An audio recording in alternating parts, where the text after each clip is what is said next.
Ikatlong Kabanata. Nang mga panahong iyon, dumating si Juan na tagapagbautismo sa ilang ng Judea at nagsimulang mangaral. Ganito ang kanyang sinasabi. Pagsisihan na ninyo at talikdan ng inyong mga kasalanan, sapagkat malapit nang maghari ang Diyos. Si Juan ang tinutukoy ni Propeta Isaias nang isulat niya, May isang taong sumisigaw sa ilang, ihanda ninyo ang daranan ng Panginoon. Tuwirin ninyo ang kanyang mga landas.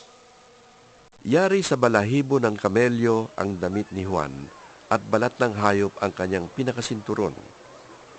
Ang kanya namang pagkain ay balang at pulot-pukyutan. Dinayo siya ng mga tao mula sa Jerusalem, sa buong Judea at sa magkabilang panig ng Ilog Jordan. Ipinapahayag nila ang kanilang mga kasalanan at sila'y binautismuhan ni Juan sa Ilog Jordan. Nang makita niyang lumalapit din sa kanya ang maraming Pariseo at mga Saduseo upang magpabautismo, sinabi niya sa kanila, Lahi ng mga ulupong, akala ba ninyo'y makakatakas kayo sa parusa ng Diyos? Patunayan ninyo sa gawa kung talagang nagsisisi na kayo. At huwag ninyong akalain na makakaiwas kayo sa parusa dahil sinasabi ninyong ama ninyo si Abraham. Sinasabi ko sa inyo na kahit sa mga batong ito ay makakalikha ang Diyos ng mga anak para kay Abraham. Nakahanda na ang palakol sa ugat ng mga punong kahoy.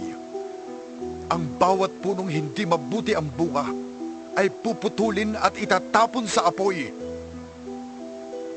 Binabautismuhan ko kayo sa tubig bilang tanda ng inyong pagsisisit pagtalikod sa kasalanan. Ngunit ang darating na kasunod ko, ang magbabautismo sa inyo sa Espiritu Santo at sa apoy. Higit siyang makapangyarihan kaysa akin. Hindi ako karapat-dapat maging tagadalaman lamang ng kanyang sandalyas. Hawak na niya ang kalaykay upang alisin ang dayami.